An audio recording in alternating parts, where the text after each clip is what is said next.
So ಮಕ್ಕಳ last ಕ್ಲಾಸಲ್ಲಿ ಒಂದು ಫಂಕ್ಷನ್ನು ಅಂದರೆ ಏನು, function is a relation, relation is a subset of Cartesian product of any two non empty sets. Vidyashankar 2 set ಬರೆದ್ರು, ಅದಕ್ಕೆ ಕಾರ್ಟೀಷಿಯನ್ ಪ್ರಾಡಕ್ಟ್ ಹಾಕಿದರು, ಅದರಲ್ಲಿ ಕೆಲವು ಎಲಿಮೆಂಟ್ಸ್ಗಳನ್ನ ಆಯ್ಕೊಂಡ್ರು ಆ ಸೆಟ್ ಒಳಗೆ, ಅದನ್ನು ನಾವು ಸಬ್ಸೆಟ್ ಆಫ್ ಕಾರ್ಟೀಷಿಯನ್ ಪ್ರಾಡಕ್ಟ್ ಅಂದ್ವಿ, ಅದಕ್ಕೆ ರಿಲೇಷನ್ ಅಂತ ಕರಿತೀವಿ. ಆದರೆ ಆ ರಿಲೇಷನ್ನು ಫಂಕ್ಷನ್ ಆಗಬೇಕಾದ್ರೆ ಕಂಡೀಷನ್ ಇದೆ. ಏನಪ್ಪ ಅಂತಂದರೆ ಸೆಟ್ ಎನಲ್ಲಿರುವಂಥ ಪ್ರತಿಯೊಂದು ಎಲಿಮೆಂಟು ಸೆಟ್ ಬಿ ನಲ್ಲಿರುವಂಥ ಯಾವುದಾದರೂ ಒಂದು ಎಲಿಮೆಂಟ್ ಜೊತೆ ರಿಲೇಷನ್ ಇರಬೇಕು, ಆರ್ಡರ್ ಪೇರ್ ಇರಬೇಕು ಅನ್ನೋದು. ಆಮೇಲೆ 1 1 ಆ್ಯಂಡ್ ಆನ್ ಟು ಎರಡೂ ಆಗಿದ್ದರೆ ಬೈಜೆಕ್ಟಿವ್ ಫಂಕ್ಷನ್ ಅಂತ ಕರೀತಾರೆ. ಅಂದರೆ ಒಂದು ಎಲಿಮೆಂಟು ಒಂದೇ ಎಲಿಮೆಂಟ್ ಜೊತೆ ಹೋಗಿದ್ದರೆ ಮಾತ್ರ ನಾವು ಅದನ್ನು ಬೈಜೆಕ್ಟಿವ್ ಫಂಕ್ಷನ್ ಅಂತ ಕರಿತೀವಿ. ಆ ಬೈಜೆಕ್ಟಿವ್ ಫಂಕ್ಷನ್ನು ಇನ್ವರ್ಸ್ ಫಂಕ್ಷನ್ನ ಎಕ್ಸಿಸ್ಟ್ ಮಾಡತ್ತೆ ಅನ್ನೋ ಮಾತನ್ನು ಕೂಡ ಹೇಳಿದ್ವಿ. ಅಂದರೆ ಓನ್ಲಿ ಬೈಜೆಕ್ಟಿವ್ ಇರುತ್ತಲ್ಲ ಅವು ಮಾತ್ರ ಇನ್ವರ್ಸ್ ಎಕ್ಸಿಸ್ಟ್ ಆಗತ್ತೆ ಅಂತಲೂ ಕೂಡ ಇನ್ವರ್ಸ್ ಫಂಕ್ಷನ್ ಅಂದ್ರೇನು ಅನ್ನೋದು ಕೂಡ ಹೇಳಿದ್ವಿ. ಇವಾಗ ನಾವು ಒಂದು ಟ್ರಿಗ್ನಮೆಟ್ರಿಕ್ ಫಂಕ್ಷನ್ ತೊಗೊಳ್ಳೋಣ. ನಿಮಗೆಲ್ಲರಿಗೂ ಸ್ಟ್ಯಾಂಡರ್ಡ್ ಆ್ಯಂಗಲ್ಸ್ ಗೊತ್ತಿದೆ ಅಲ್ವಾ ಮಕ್ಕಳ? ಸ್ಟ್ಯಾಂಡರ್ಡ್ ಆ್ಯಂಗಲ್ಸ್ ಗೊತ್ತಿರೋದ್ರಿಂದ ನಾವು ಒಂದು ಸ್ಟ್ಯಾಂಡರ್ಡ್ ಆ್ಯಂಗಲ್ಸು, ಅಲೀಡ್ ಆ್ಯಂಗಲ್ಸು ಎಲ್ಲ ಪರಿಚಯ ನಿಮಗಿದೆ. ಓಕೆ, ಪ್ರತಿಯೊಂದು ಟ್ರಿಗ್ನಮೆಟ್ರಿಕ್ ಫಂಕ್ಷನ್ನು ಪೀರಿಯಾಡಿಕ್ ಫಂಕ್ಷನ್ ಅಂತ ಕರೀತಾರೆ. ಯಾಕೆ ಪೀರಿಯಾಡಿಕ್ ಫಂಕ್ಷನ್ ಅಂತ ಕರೀತಾರೆ ಅಂದರೆ ರಿಪೀಟ್ ಆಗತ್ತೆ ಅಂತ. After certain interval it repeats ಅಂತ. ಈಗ ನೋಡಿ, ಸೈನ್ 0 ಅಂತೀರ, 0 ಅಂತೀರಿ, ಸೈನ್ 30 ಡಿಗ್ರಿ ಅಂತೀರ, ಇದಕ್ಕೆ ಸೈನ್ 30 ಡಿಗ್ರಿ ಹಾಫ್ ಅಂತ ಕರಿತೀರ, ಸೈನ್ 60 ಡಿಗ್ರಿ ಅಂತೀರ, sine 45 degree, okay sine 45 degree, 1/√2 ಅಂತೀರ, ಸೈನ್ 60 ಡಿಗ್ರಿ ಅಂತೀರ, ಇದನ್ನು √3/2 ಅಂತ ಕರಿತೀರ ಅಲ್ವಾ, ಸೈನ್ 90 ಅಂತೀರ, ಆವಾಗ ಅದನ್ನು 1 ಅಂತ ಕರಿತೀರ ಅಲ್ವಾ. ಈಗ ವಿದ್ಯಾಶಂಕರು ಈ 0 degree, 30 degree, 45 degree, 60 degree, 90 degree ಅಂತೇನಿದೆ ಅದನ್ನೆಲ್ಲ ಒಂದು ಸೆಟ್ ಮಾಡಿಬಿಟ್ಟು 0, ಹಾಫ್, 1/√2, √3/2, 1 ಅನ್ನೋದನ್ನು ಇನ್ನೊಂದು ಸೆಟ್ ಮಾಡಿಬಿಟ್ಟು ಆಮೇಲೆ ಆ ಸೆಟ್ಗೆ ಕಾರ್ಟೀಷಿಯನ್ ಪ್ರಾಡಕ್ಟ್ ಹಾಕ್ಬಿಟ್ಟು ಇದು ಬೈಜೆಕ್ಟಿವ್ ಫಂಕ್ಷನ್ ಆಗತ್ತಾ ಅಂತ ಚೆಕ್ ಮಾಡೋಕ್ಕೆ ಹೊರಟ್ರೆ, ಈಗ ನೀವು ಹೇಳ್ತೀರಾ sine 30 half, sine 0 0 correct sir, sine 360 0ನೇ.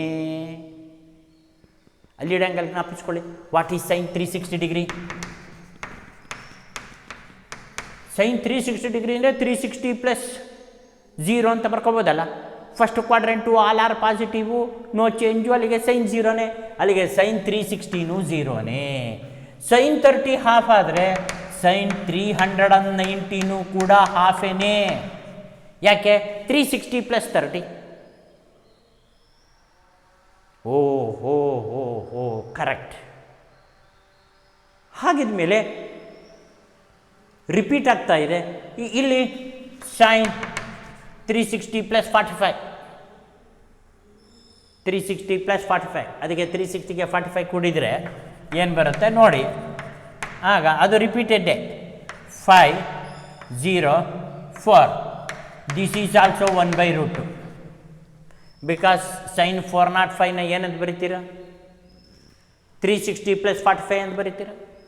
ಆಗ ಸೈನ್ 45 ಬರುತ್ತೆ, ಆಗ 1/√2ನೇ ಬರುತ್ತೆ. ಏನಾಗ್ತಾ ಇದೆ? ರಿಪೀಟ್ ಆಗ್ತಾ ಇದೆ. ಇಲ್ಲಿ ಸೈನ್ 360 + 60 420, ಇದನ್ನು ಕೂಡ √3/2. ಸೊ ಈ ದೇರ್ ಫಾರ್ ನೀವೇನಾರು ಇದನ್ನು ಸೆಟ್ ಅಂತ ಈ ಕಡೆ ಮತ್ತು ಈ ಕಡೆ ಸೆಟ್ಟು, ಈ ಸೆಟ್ಗೆ ಎ ಅಂತ ಕರೆದು ಈ ಸೆಟ್ಗೆ ಬಿ ಅಂತ ಕರೆದು ಇಲ್ಲಿ 0 30 45 60 90 ಡಿಗ್ರೀಸ್ಗಳು ಮಾತ್ರ ಹಾಕಿ, ಅಷ್ಟೇ ಹಾಕೋದಲ್ಲ 360 ಡಿಗ್ರಿನೂ ಹಾಕಿಬಿಟ್ರೆ 390 ಡಿಗ್ರಿನೂ ಹಾಕ್ಬಿಡ್ತು ಅಂದಾಗ ಇಲ್ಲಿ 0 1/2 1/√2 √3/2 1 ಈ ರೀತಿ ಬಂದಾಗ ಏನಾಗತ್ತೆ? ಇಲ್ಲಿ ನೀನು ಫಂಕ್ಷನ್ ಎಫ್ ಅಂತ ಬರೆಯೋ ಬದಲು ಸೈನ್ ಅಂತ ಬರೆದ್ರೆ, ಎ ಟು ಬಿ ಅಂತ ಬರೆದ್ಬಿಟ್ರೆ ಸೈನ್ 0 0 ಅಂತ ಬರೆಯೋಂಗಿಲ್ಲ, ಸೈನ್ 360 0 ಆಗ್ಬಿಡತ್ತೆ, ಒಂದೊಂದಕ್ಕೆ ಹೋಗ್ತಿಲ್ಲ. ಸೈನ್ 30 ಹಾಫ್ ಆಗುತ್ತೆ, ಸೈನ್ 390 ಹಾಫ್ ಆಗುತ್ತೆ. ಹೌದು ಹೌದು, ಎರಡೆರಡು. ಹಾಗಿದ ಮೇಲೆ ಇದನ್ನು ನಾವು ಬೈಜೆಕ್ಟಿವ್ ಫಂಕ್ಷನ್ ಅಲ್ಲ ಅಂದ್ಬಿಡ್ತೀವಿ. Sine function is not a bijective function.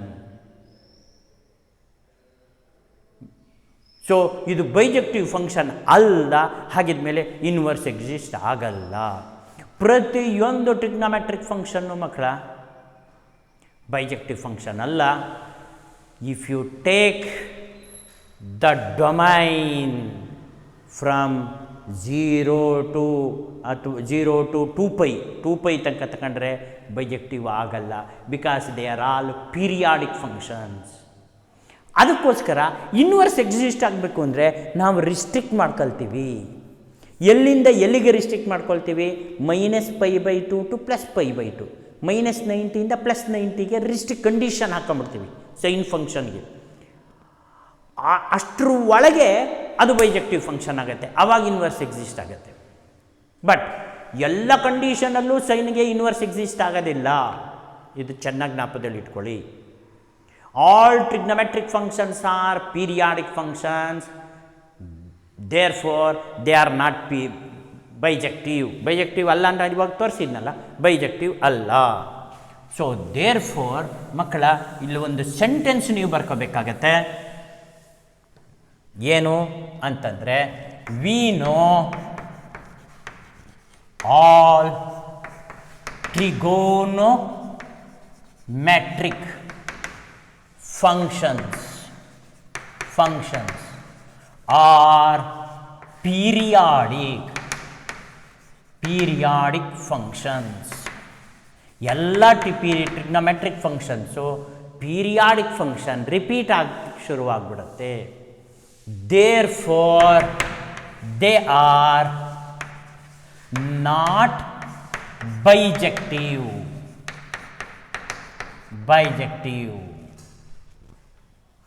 Bijective ಅಲ್ಲ. ಯಾವಾಗ ಬೈಜೆಕ್ಟಿವ್ ಅಲ್ಲ? ಇನ್ವರ್ಸ್ ಎಕ್ಸಿಸ್ಟ್ ಆಗಲ್ಲ. They are not bijective. ಬರ್ಕೊಳ್ಳಿ, they are not bijective.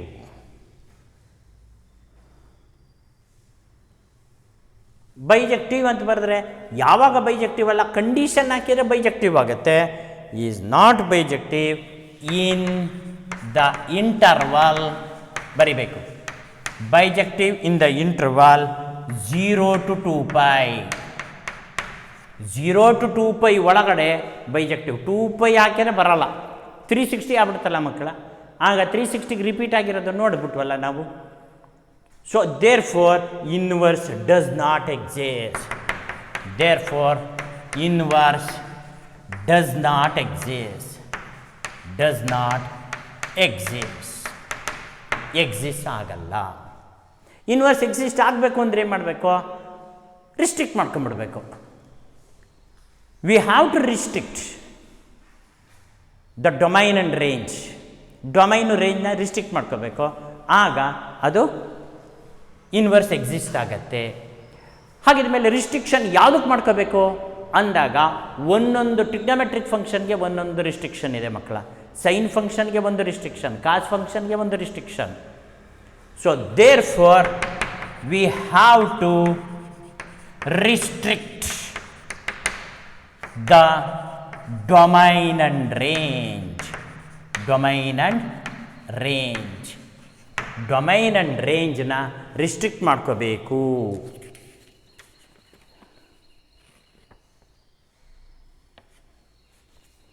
therefore we have to restrict the domain and range.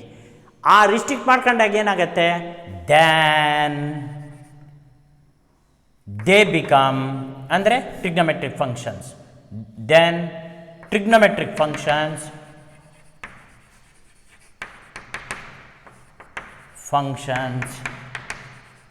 became bijective.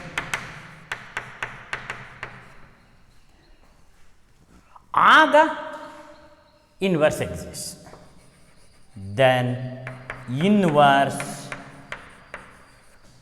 trigonometric functions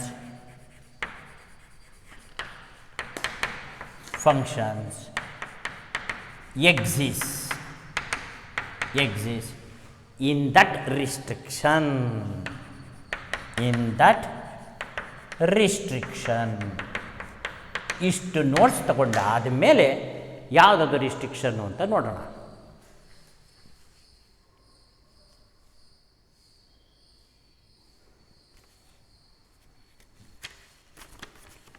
okay ಮಕ್ಕಳ, ಈಗ restriction ಬಗ್ಗೆ ಮಾತಾಡ್ತಾ ಹೋಗೋಣ. ಈಗ ಫಸ್ಟ್ ಏಟ್ಗೆ ಇನ್ವರ್ಸ್ ಸೈನ್ ಫಂಕ್ಷನ್ ಬಗ್ಗೆ ಮಾತಾಡ್ತೀನಿ. ಸೈನ್ಗೆ ರಿಸ್ಟ್ರಿಕ್ಷನ್ ಏನು ಅಂತ ತಿಳ್ಕೊಳ್ಳೋದು. ಎಸ್, ಎಲ್ಲ ಹೆಡ್ಡಿಂಗ್ ಹಾಕ್ಕೊಳ್ತೀರಾ?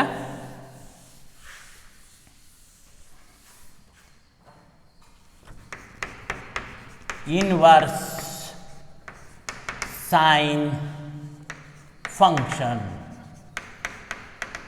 ಇನ್ವರ್ಸ್ ಸೈನ್ ಫಂಕ್ಷನ್ ಎಲ್ಲಿ ಇನ್ವರ್ಸ್ ಸೈನ್ ಫಂಕ್ಷನ್ ಅಂತ ಬಂದಾಗ ನೀವು ಒಂದು ವಿಚಾರ ತಿಳ್ಕೊಂಡಿರಬೇಕು. ಫಸ್ಟ್ ಇಯರ್ ಪಿ ಯು ಸಿದು ಏನಪ್ಪ ಅಂದರೆ sine of minus theta is equal to minus sine theta. Sine of minus theta is equal to minus sine theta ಅಂತ. ಇದನ್ನು ನೋಡಿದಾಗ ಮಕ್ಕಳ ನಾವು ರಿಸ್ಟ್ರಿಕ್ಷನ್ನು -π/2 ಟು π/2 ಹಾಕೊಳ್ಳಿ, ಆಗ ಸಿಕ್ಕತ್ತೆ ನೋಡಿ ರಿಸ್ಟ್ರಿಕ್ಷನ್. ವಿ ನೋ ಅಂತ ಬರೆದ್ಬಿಡ್ತೀನಿ. ಏನು? On the interval. ಯಾವ interval? -π/2 less than x, less than or equal to ಆಗ್ಬೋದು, less than or equal to π/2 ಆದಾಗ in the interval this the function, ಯಾವ function? the function sin of x ಇದು ಅದು ಏನಾಗಿರುತ್ತೆ? f of x equal to y ಆಗಬೇಕಲ್ಲ. sin of x equal to y ಅಂತ ತೆಗೆದುಕೊಂಡ್ರೆ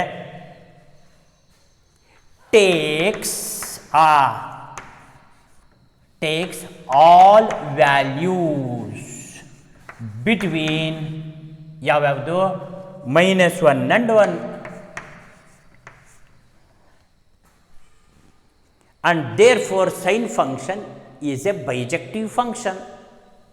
ಈಗ therefore sin function is a bijective function. So sin function is a bijective function. Therefore sin inverse exists. Bijective function ಅಂತಂದಮೇಲೆ sine inverse exist ಆಗೇ ಆಗಬೇಕಲ್ಲ. ಹೌದು, bijective ಫಂಕ್ಷನ್ಸ್ಗಳೆಲ್ಲ therefore sine function is a bijective function ಅಂತ ಬರೆದ್ಬಿಟ್ಟೆ. ಈಗ ನಾನು check ಮಾಡ್ತೇನೆ, ನಿಮಗೆ ವೆನ್ ಡಯಾಗ್ರಾಮ್ ಹಾಕಿ ತೋರಿಸ್ತೀನಿ. ಬಿಟ್ವೀನ್ -π/2 + π/2 ಸೈನ್ ಫಂಕ್ಷನ್ ಎಕ್ಸಿಸ್ಟ್ ಆಗುತ್ತೆ ಅನ್ನೋದಕ್ಕೆ ವೆನ್ ಡಯಾಗ್ರಾಮ್ ಹಾಕಿ ತೋರಿಸ್ತೀನಿ. ಈಗ ಸದ್ಯಕ್ಕೆ ನೋಟ್ಸು ಸುಮ್ಮನೆ ಬರ್ಕೊಳ್ಳಿ. Sine function is a bijective function, therefore ಬರೀರಿ inverse sine function exists in the restricted interval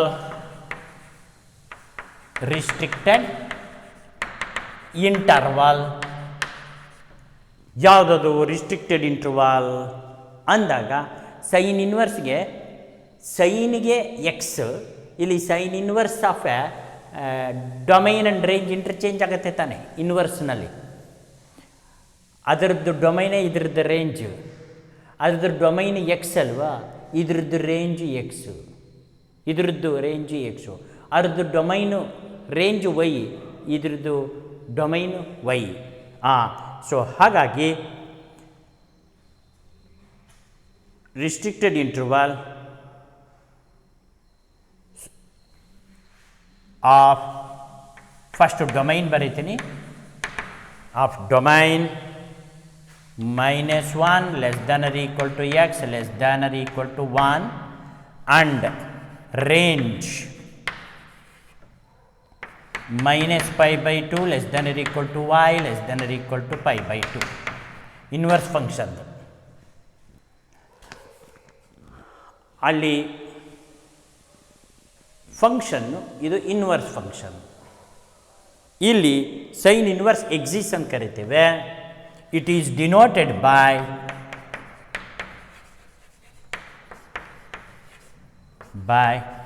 sine inverse ಅಂತ ಬರೀತೀವಿ. ಸೈನ್ ಇನ್ವರ್ಸ್ ಈ ರೀತಿ ಬರಿಬೇಕು. ಇದು ಸೈನ್ ಪವರ್ -1 ಅಂತ ಓದ್ಕೋಬಾರ್ದು, ಸೈನ್ ಇನ್ವರ್ಸ್ ಅಂತ ಓದ್ಕೋಬೇಕು. ಪವರಲ್ಲಿ -1 ಅಂತ ಬರೆದ್ರೆ ಅದನ್ನು ಸೈನ್ ಇನ್ವರ್ಸ್ ಅಂತ ಕರೀತಾರೆ.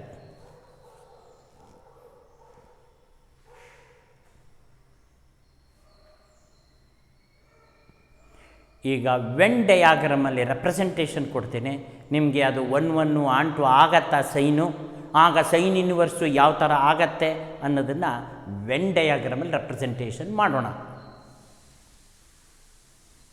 ಓಕೆ, ಈಗ ನಾನು ಸೈನ್ ಫಂಕ್ಷನ್ನು ಬೈಜೆಕ್ಟಿವಾ ಅನ್ನೋದಕ್ಕೆ ವೆನ್ ಡಯಾಗ್ರಾಮಲ್ಲಿ ರೆಪ್ರೆಸೆಂಟೇಷನ್ ಕೊಡ್ತೀನಿ. ಆಮೇಲೆ ಸೈನ್ ಇನ್ವರ್ಸನ್ನು ಕೂಡ ವೆನ್ ಡಯಾಗ್ರಾಮಲ್ಲಿ ರೆಪ್ರೆಸೆಂಟೇಷನ್ ಕೊಡ್ತೀನಿ. ಮಕ್ಕಳ, ಇಲ್ಲಿ ನಾನು ವೆನ್ ಡಯಾಗ್ರಾಮ್ ಬರೀಬೇಕಾದ್ರೆ ಸಾಮಾನ್ಯವಾಗಿ ಹೀಗೆ ಬರೀತಿದ್ದೆಯಲ್ಲ, ತೋರಿಸಿದ್ದೆಯಲ್ಲ, ಇದೊಂದು ಇಲ್ಲಿ ಸೆಟ್ ಎ ಅಂತ ತಗೊಳ್ತೀರಾ, ಅಥವಾ ಕ್ಯಾಪಿಟಲ್ ಲೆಟರ್ ಎಕ್ಸ್ ಅಂತ ತೊಗೋಬೋದು, ಕ್ಯಾಪಿಟಲ್ ಲೆಟರ್ ವೈ, ನಮ್ಮ ಇಷ್ಟ ಏನು ಬೇಕಾದ್ರೂ ತೊಗೋಬೋದು ಮಕ್ಕಳ. ಕ್ಯಾಪಿಟಲ್ ಲೆಟರ್ ಎಕ್ಸ್ ಅಂತ ತೊಗೋಬೋದು, ಇಲ್ಲಿ ಕ್ಯಾಪಿಟಲ್ ಲೆಟರ್ ವೈ ಅಂತ ತೊಗೋಬೋದು. ಇಲ್ಲಿ ಸರ್ ಎಫ್ ಅಂತ ಬರೀತಿದ್ದೀರಲ್ಲ, ಇಲ್ಲೇನು ಬರೀತೀರಾ? ಇಲ್ಲಿ ಎಫ್ ಅಂತ ಬರೆಯಲ್ಲ, ಸೈನ್ ಅಂತ ಬರೀತೀನಿ. ಫಂಕ್ಷನ್ನ ಎಫ್ ಅಂತ ರೆಪ್ರೆಸೆಂಟೇಷನ್ ಮಾಡೋ ಬದಲು ಟ್ರಿಗ್ನೋಮೆಟ್ರಿನಲ್ಲಿ ಸೈನ್ ಅಂತ ಬರೀತೀನಿ. ಈಗ ನಾನು ಬುದ್ಧಿವಂತಿಕೆಯಿಂದ ಇಲ್ಲಿ ಬರಿತೀನಿ, ಇಲ್ಲಿ 0 ಅಂತ ಬರಿತೀನಿ ಸೆಂಟ್ರಿಗೆ. ನೆಗೆಟಿವ್ ಎಲ್ಲ ಮೇಲಕ್ಕೆ ಎತ್ಕೊಂಡು ಹೋಗ್ತೀನಿ, ಪಾಸಿಟಿವ್ ಎಲ್ಲ ಕೆಳಕ್ಕೆ ಎತ್ಕೊಂಡು ಬರ್ತೀನಿ. ಓಕೆ, ಪಾಸಿಟಿವ್ 0 ಆದಮೇಲೆ ನೆಕ್ಸ್ಟ್ ಯಾವುದು ಸರ್? 30 ಡಿಗ್ರಿ. 30 ಡಿಗ್ರಿ ಅಂತಂದರೆ ಏನು ಬರಿತೀವಿ? π/6. 0 30 45 ಅಂತಂದರೆ ಏನು ಬರಿತೀವಿ? π/4. 0 30 45 60 ಅಂದರೆ π/3 ಬರೀತೀವಿ. 90 π/2. ಮುಗಿದೋಯ್ತು ಕ್ಲಾಸ್. ಎಸ್. ಆಮೇಲೆ 0 ಇಂದ next negative π/6, negative π/4, negative π/3, negative π/2 ಹೀಗೆ ಬರ್ಕೊಳ್ತೇನೆ. ಈ ಕಡೆ ಎಲ್ಲ ಈ ಥರ ಬರೆದೆ ಸೆಟ್ಟನ್ನ. ಆ ಕಡೆ ಏನು ತೆಗೆದುಕೊಳ್ತೀನಿ? ಅಲ್ಲೂ 0 ತೆಗೆದುಕೊಳ್ತೀವಿ ಸರ್, ಯಾಕೆಂದರೆ ಸೈನ್ 0 ಅಲ್ವೇನಪ್ಪ, ಅದಕ್ಕೋಸ್ಕರ 0 ತಗೊಂಡೆ. 0 ತಗೊಂಡಾದ್ಮೇಲೆ ಸೈನ್ 30 1/2, ಸೈನ್ 45 1/√2, ಸೈನ್ 60 √3/2, ಸೈನ್ 90 1. ಮೇಲಗಡೆ -12, ಇಲ್ಲಿ -1/√2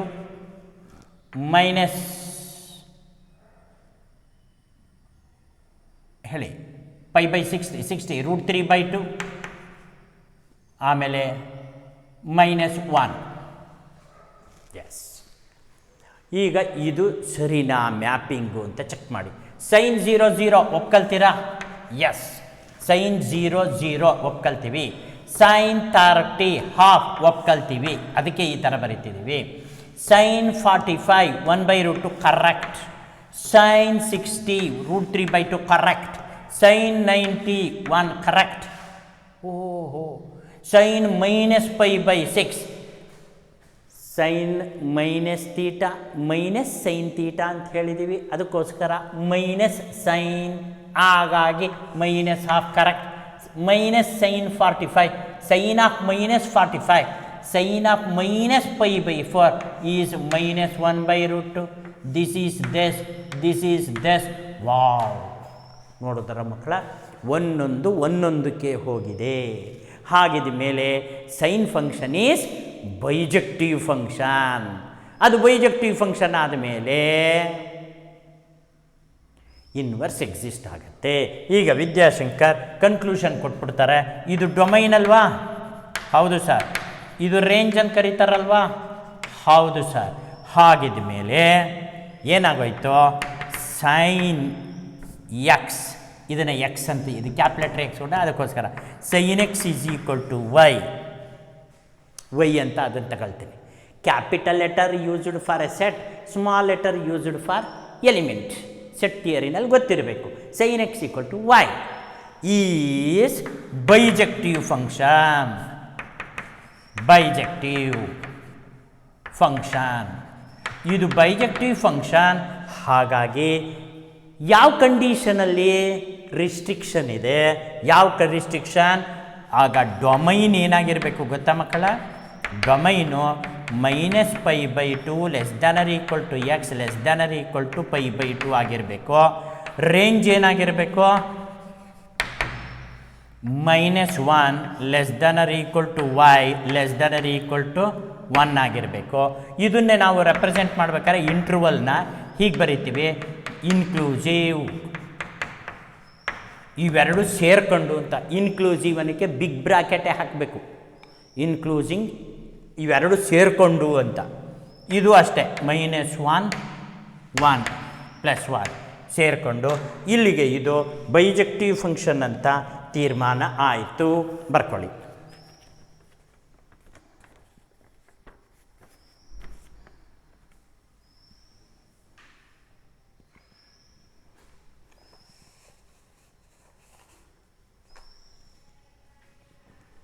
ಓಕೆ ಮಕ್ಕಳ?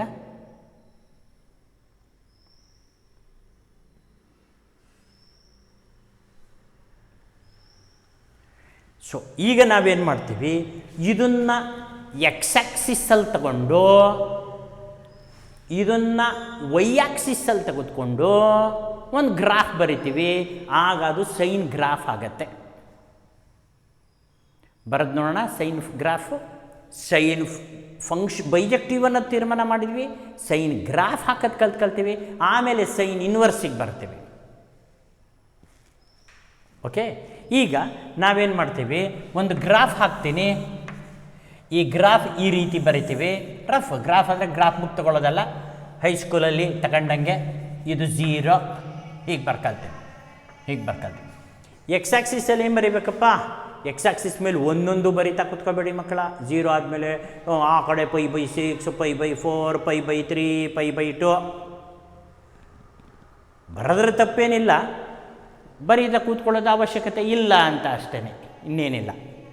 ಆಮೇಲೆ -π/6 -π/4 ಯಾವುದು ಬರೆಯಲ್ಲ, ತುದಿಗಳು ಮಾತ್ರ ಬರಿತೀವಿ. ಹತ್ತು ಕಡೆ ಪಾಸಿಟಿವ್ π/2 ಬರಿತೀವಿ, ಇತ್ತ ಕಡೆ -π/2 ಬರಿತೀವಿ. ಇನ್ನು ವೈ ಆಕ್ಸಿಸ್ನಲ್ಲಿ ಮೇಲ್ಗಡೆ ಎಲ್ಲ ಪಾಸಿಟಿವ್, ಕೆಳಗಡೆ ಎಲ್ಲ ನೆಗೆಟಿವ್, ಅಷ್ಟು ಬರೀತಾ ಕೂತ್ಕೊಳ್ಳಲ್ಲ. ಮೇಲ್ಗಡೆದು ಮೇಲಕ್ಕೆ ಹೋಗ್ತೀವಿ, ಒಂದೇ ಒಂದು ಬರಿತೀವಿ, ತುದಿ +1, ಕೆಳಗಡೆ ತುದಿ -1. ಈಗ ಗ್ರಾಫ್ ಹಾಕೋದು ಹೆಂಗೆ ಸರ್? π/2 ಆದಾಗ ಅಂತಂದಾಗ 0 to π/2 ಬಂದಾಗ ಇಲ್ಲಿಗೆ ಬರುತ್ತೆ ಸರ್. ಆಗ ವೈ ಆಕ್ಸಿಸ್ ಮೇಲೆ ಇಲ್ಲಿ ಬರುತ್ತೆ ಸರ್, ಇಲ್ಲೊಂದು ಚುಕ್ಕೆ ಇಡ್ತೀವಿ ಅಲ್ವಾ? ಹಾಗೆ ನೆಗೆಟಿವ್ -π/2 ಅಂದರೆ ಲೆಫ್ಟ್ ಸೈಡ್ ಬರ್ತೀವಿ, ಇಲ್ಲಿ ಬರ್ತೀವಿ, ಇಲ್ಲಿ ಚುಕ್ಕೆ ಇಡ್ತೀವಿ ಅಲ್ವಾ? ಈಗ ಬಾಕಿದೇನೇ ಬರೀಕ್ ಹೋದ್ರೆ ಅಲ್ಲಲ್ಲೇ ಚುಕ್ಕೆ ಇಟ್ಕೊಂಡು ಆಮೇಲೆ ಒಂದು ಗ್ರಾಫ್ ಹಾಕ್ತೀವಿ ಮಕ್ಕಳ. ಗ್ರಾಫ್ ಹಾಕಿದಾಗ ಆ ಗ್ರಾಫು ಯಾವ ರೀತಿ ಬರುತ್ತಪ್ಪ ಅಂದರೆ ಹೀಗೆ ಬಂದು ಹೀಗೆ ಬಂದು ಹೀಗೆ ಬಂದು ಹೀಗೆ ಜಾಯಿನ್ ಆಗುತ್ತೆ. ಬ್ಯೂಟಿಫುಲ್. ಅಲ್ಲಿಗೆ ಇದು +1 ಅಲ್ವಾ ಈ ಲೆವೆಲ್ಗೆ, ಅದಕ್ಕೆ ಪಾಸಿಟಿವ್. ಇದು ಈ ಲೆವೆಲ್ಗೆ -1 ಅಲ್ವಾ? ಎಸ್. ಈ ರೀತಿ ಗ್ರಾಫ್ ಬರೆದ್ರೆ ಇದನ್ನು sin x = y ಅಂತ, ಅಥವಾ y = sin x. Function sine of domain x is equal to range y. So sin x is equal to y -π/2 <= x <= +π/2. ಇದು ಕಂಡೀಷನ್ ಮಕ್ಕಳ, ರಿಸ್ಟ್ರಿಕ್ಷನ್. ಇದನ್ನು ನಾವು ಬರಿಬೇಕಾದ್ರೆ ಹೆಂಗೆ ಬರಿತೀವಿ? -π/2 to π/2 ಪಾಸಿಟಿವ್, ಇದನ್ನು -1 +1 ಅಂತ ಬರಿತೀವಿ. ಇದು ಡೊಮೈನ್ ಆಗಿರುತ್ತೆ, ಇದು ರೇಂಜ್ ಆಗಿರುತ್ತೆ. Domain condition, range condition. ಅಲ್ಲಿಗೆ sine function is a bijective function only in the interval -π/2 +π/2. That's all. ಬರ್ಕೊಳ್ಳಿ.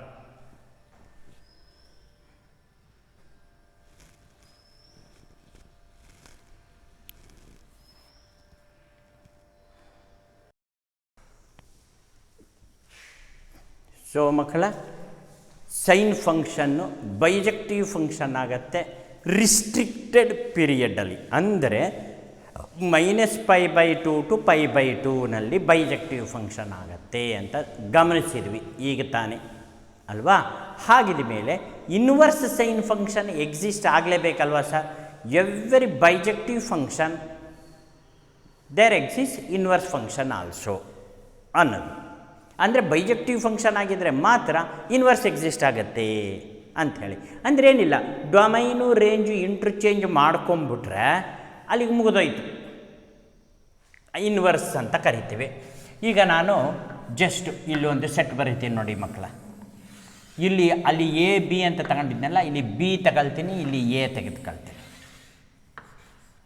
ಅಂದರೆ ಅಲ್ಲಿ ತಗೊಂಡಿದ್ದೆ 0 ತಗೊಂಡಿದ್ದೆ, ಆಮೇಲೆ 0 ಆದಮೇಲೆ 0 30 ಡಿಗ್ರಿ ಅಂತ ಹೇಳ್ತೀನಿ, π/6 ಬರಿತೀನಿ. 30 ಆದಮೇಲೆ 45 ಆದಮೇಲೆ 60, ಆಮೇಲೆ 90 ಅಲ್ವಾ. ಆಮೇಲೆ -30 -45 -60 -90 ಹೀಗೆ ತೆಗೆದುಕೊಂಡಿದ್ವಿ ಅಲ್ವಾ. sin 0 0, sin 30 is half, sin 45 is 1/√2, √3/2 1. ಹಾಗೆಯೇ -half, -1/√3, ಸಾರಿ -1/√3 ಅಲ್ಲ, √2, 1/√2 ಅಲ್ವಾ, sin 45. ಆಮೇಲೆ -√3/2 ಮತ್ತು -1. ಇಲ್ಲಿ ಫಂಕ್ಷನ್ನು ಇಲ್ಲಿಂದ ಇಲ್ಲಿಗೆ ಮ್ಯಾಪ್ ಆಗಿದೆ. ಇಲ್ಲಿ ಬರಿಬೇಕಾದ್ರೆ GF ಅಂತ ಬರೆಯಲ್ಲ, ನಾನು ಸೈನ್ ಇನ್ವರ್ಸ್ ಅಂತಲೇ ಬರೀತೇನೆ. ಆಗ ಇದು ಇದಕ್ಕೆ ಹೋಗುತ್ತೆ, ಇದು ಇದಕ್ಕೆ ಹೋಗುತ್ತೆ, ಇದು ಇದಕ್ಕೆ ಹೋಗುತ್ತೆ, ಇದು ಇದಕ್ಕೆ ಹೋಗುತ್ತೆ, ಇದು ಇದಕ್ಕೆ ಹೋಗುತ್ತೆ, ಇದು ಇದಕ್ಕೆ ಹೋಗುತ್ತೆ, ಇದು ಇದಕ್ಕೆ ಹೋಗುತ್ತೆ, ಇದು ಇದಕ್ಕೆ ಹೋಗುತ್ತೆ, ಇದು ಇದಕ್ಕೆ ಹೋಗುತ್ತೆ. ಸೊ ಸೈನ್ ಫಂಕ್ಷನಲ್ಲಿ ಆ ಕಡೆಯಿಂದ ಈ ಕಡೆ ಬಂದಿತ್ತು, ಇದರಲ್ಲಿ ಈ ಕಡೆಯಿಂದ ಆ ಕಡೆಗೆ ಹೋಗುತ್ತೆ ಅಲ್ವಾ. ಸೊ ಅಲ್ಲಿಗೆ ಸೈನ್ ಇನ್ವರ್ಸ್ ಫಂಕ್ಷನ್ನು ಎಕ್ಸಿಸ್ಟ್ ಆಯಿತು. ಯಾಕೆ ಇನ್ವರ್ಸ್ ಎಕ್ಸಿಸ್ಟ್ ಆಯಿತು ಅಂತಂತಂದರೆ, ಸೈನ್ ಫಂಕ್ಷನ್ನು ಬೈಜೆಕ್ಟಿವ್ ಆಗಿತ್ತಲ್ಲ, ಅದಕ್ಕೋಸ್ಕರ ಎಕ್ಸಿಸ್ಟ್ ಆಯಿತು ಅಂತ ಹೇಳಿ. ಸೈನ್ ಫಂಕ್ಷನ್ನು ಬೈಜೆಕ್ಟಿವ್ ಆಯಿತು, ಹಾಗಾಗಿ ಸೈನ್ ಇನ್ವರ್ಸು ಎಕ್ಸಿಸ್ಟ್ ಆಯಿತು ಅಂತ ಹೇಳಿ. ಇದನ್ನು ನಾವು ಯಾವತ್ತೂ ಅಷ್ಟೇ, ಇದು ಡೊಮೈನ್ ಮಕ್ಕಳ, ಇದು ರೇಂಜ್, ಇದು ಡೊಮೈನ್, ಇದು ರೇಂಜ್. ಇದಕ್ಕೆ ನಾನೇನಾದ್ರು ಗ್ರಾಫ್ ಹಾಕಲಿಕ್ಕೆ ಹೊರಟ್ರೆ ಯಾವ ಥರ ಬರುತ್ತೆ graph? Domain on x axis, ಯಾವತ್ತೂ ಅದು ತಿಳ್ಕೊಂಬಿಡಿ, domain on x axis, range on y axis. Domain on x axis, range on y axis. ಅಂದರೆ ಡೊಮೈನಲ್ಲಿ ಏನಿದೆ ಸರ್? -1ಇಂದ +1 ಇದೆ, ಅದಕ್ಕೋಸ್ಕರ ಎಲ್ಲಾವುದು ಬರೆಯಲ್ಲ, -1 ಇಲ್ಲಿ ಬರೀತೀನಿ, +1 ಇಲ್ಲಿ ಬರೀತೀನಿ ಅಷ್ಟೇ. ಮಧ್ಯದ್ದೆಲ್ಲ -√3/2 ಅದೆಲ್ಲ ಬರೀತಾ ಕೂತ್ಕೊಳ್ಳಲ್ಲ. 0 ಇದು 0 1 ಬರೆಯೋಣ, 0 ಇದೆಲ್ಲ ಬರೀತಾ ಹೋಗಲ್ಲ ಗ್ರಾಫಲ್ಲಿ. Yes, range on y axis ಅಂತೆಲ್ಲ, ಸೊ ಅದರಿಂದ -π/2 ಇಲ್ಲಿ ಬರುತ್ತೆ ಸರ್ ಅಂತ ಭಾವಿಸ್ಕೊಳ್ಳೋಣ, ಇಲ್ಲಿ +π/2 ಬರುತ್ತೆ ಅಂತ ಭಾವಿಸ್ಕೊಳ್ಳೋಣ. ಮೇಲ್ಗಡೆ ಪ್ಲಸ್, ಕೆಳಗಡೆ ಮೈನಸ್ ಅಲ್ಲ. ಎಸ್, ಈಗ ನಾವು ಗ್ರಾಫ್ ಹಾಕಬೇಕು ಅಂತಂತಂದರೆ ಎಲ್ಲಿಂದ ಶುರು ಮಾಡ್ತೀವಿ? -1ಗೆ -π/2 -1 -π/2 ನೋಡಿ ಹಿಂಗಾಸಿ ಇಲ್ಲಿ ಬಂದು ಇಲ್ಲಿ ತನಕ ಬರಬೇಕು, ಇಲ್ಲಿ ಚುಕ್ಕೆ ಇದು -1 ಹಿಂಗೆ -1, -π/2 ಅಂತ ಬರಿತೀವಲ್ವಾ. ಇದನ್ನು ಯಾವಾಗಲೂ -1, -π/2 SLCನಲ್ಲಿ ಬರಿತಾ ಇದ್ರಲ್ಲ, ಆ ಥರ ಏನು ಬರಿಬೇಕಾದ ಅವಶ್ಯಕತೆ ಇಲ್ಲ, ತಿಳ್ಕೊಂಡಿದ್ರೆ ಸಾಕು. ದೆನ್ ನೆಕ್ಸ್ಟ್ ಯಾವುದು +1, ಅಲ್ಲಿಂದ ಇಲ್ಲಿ ಮಧ್ಯದ್ದೆಲ್ಲ ಬರೀತಾ ಕೂತ್ಕೊಳ್ಳಲ್ಲ. +1 ಅಂತಂದರೆ ಇಲ್ಲಿ ಬಂತು, +π/2 ಅಂದರೆ ಮೇಲಕ್ಕೆ ಹೋಯ್ತು ಇಲ್ಲಿ. ಮಕ್ಕಳ ಇಲ್ಲಿ ಹೈಸ್ಕೂಲಲ್ಲಿ ಏನು ಬರೀತಿದ್ರಿ, +1, +π/2 ಅಂತ ಬರೀತಿದ್ರಿ, ಇಲ್ಲಿ -1, -π/2 ಅಂತ ಬರೀತಿದ್ರಿ. ಅದೆಲ್ಲ ಏನು ಬರಿಬೇಕಾದ ಅವಶ್ಯಕತೆ ಇಲ್ಲ. ಓಕೆ, ಈಗ ಇದನ್ನು ಜಾಯಿನ್ ಮಾಡಿಬಿಟ್ರೆ ಆಯಿತು. ಕರ್ವ್ ರೂಪಲ್ಲಿ ಜಾಯಿನ್ ಮಾಡಿ, ಕರ್ವ್ ರೂಪಲ್ಲಿ ಜಾಯಿನ್ ಮಾಡೋದು ಹೀಗೆ. ಇದು this is what we so called sign curve. ನಾವು ಅಷ್ಟೇ ಲೈನ್ ಜಾಯಿನ್ ಮಾಡ್ತಕ್ಕಂಥದ್ದು. ಹಾಗೆ ಇನ್ನು ಮಧ್ಯದ ಹೆಂಗೆ ಹೋಗುತ್ತೋ ಅದು ಆ ಥರ ಅದು ಕರ್ವ್ನ ತೆಗೆದುಕೊಳ್ಳುತ್ತೆ ಅನ್ನೋ ಅರ್ಥ ಅಷ್ಟೇ. ಓಕೆ ಮಕ್ಕಳ, ಹಾಗಿದ ಮೇಲೆ ಸೈನ್ ಇನ್ವರ್ಸ್ ಎಕ್ಸಿಸ್ಟ್ ಆಯಿತು ಅಂತ ಅರ್ಥ ಮಕ್ಕಳ. ಇದನ್ನು ನಾವೇನು ಬರಿತೀವಿ, sine inverse of x = y. ಆಗ ಇದು y ಆಗೋಗ್ಬಿಡ್ತಲ್ಲ, ಇದು x, ಡೊಮೈನ್ ಈಸ್ x. ಅಲ್ಲಿಗೆ sine inverse of x = y. Sine inverse of a domain = range ಅಂತ ಹೇಳಿ, ರೇಂಜ್ ಅಂತ ಹೇಳಿ. ಹಾಗಿದ ಮೇಲೆ ಡೊಮೈನ್ ಎಲ್ಲಿಗೆ ಬಂತು, ಡೊಮೈನ್ ವ್ಯಾಲ್ಯೂ ಎಲ್ಲಿಗೆ ಸಿಗುತ್ತೆ, -1 +1 ಅಲ್ವಾ. Yes, -1 x <1 domain. ಇನ್ನು ರೇಂಜ್ ಏನಾಯಿತು, ಇನ್ವರ್ಸಲ್ಲಿ ರೇಂಜ್ ಏನಾಯಿತು, ಅದೇ ಸರ್ -π/2 y π/2 ಇದು ಇನ್ವರ್ಸ್ ಫಂಕ್ಷನಲ್ಲಿ. ಅವಾಗ ಕೊಟ್ಟಿದ್ದು ಸೈನ್ ಫಂಕ್ಷನ್, ಇವಾಗ ಕೊಟ್ಟಿದ್ದು ಇನ್ವರ್ಸ್ ಸೈನ್ ಫಂಕ್ಷನ್. ನಾವು ಟೋಟಲ್ ಡಿಸ್ಕಸ್ ಮಾಡಿರೋದು ಯಾವುದು, ಇನ್ವರ್ಸ್ ಸೈನ್ ಫಂಕ್ಷನ್. ಗೊತ್ತಾಯ್ತಾ ಮಕ್ಕಳ? ನೆಕ್ಸ್ಟ್ ಕ್ಲಾಸಲ್ಲಿ ಇನ್ವರ್ಸ್ ಕಾಸ್ ಫಂಕ್ಷನ್ ಅಂತಂದರೆ ಯಾವ ಥರ ರೇಂಜ್ ತಗೊಳುತ್ತೆ ಅನ್ನೋದನ್ನು ನೋಡೋಣ.